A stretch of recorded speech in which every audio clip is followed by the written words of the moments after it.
Yung involved dun sa demolition job hanggang ngayon? Yung mga may gusto ng impeachment, yung marahil nasaktan, tinamaan o nasapul sa mga talumpati at mga pinaggagawa at pinagsasabi ko nitong mga nagdaang araw. Klaro naman yon.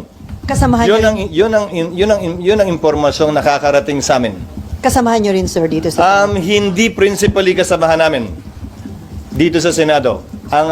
Sa pagkakaalam namin sa labas, pero hindi ko alam kung may tumutulong, kakuntsaba o kakumplot. Pero tega labas.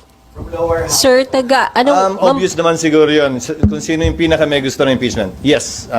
Sir, hanggang mambabatas. 11 o'clock lang ako, Mambabatas din, sir. Itong demolition job.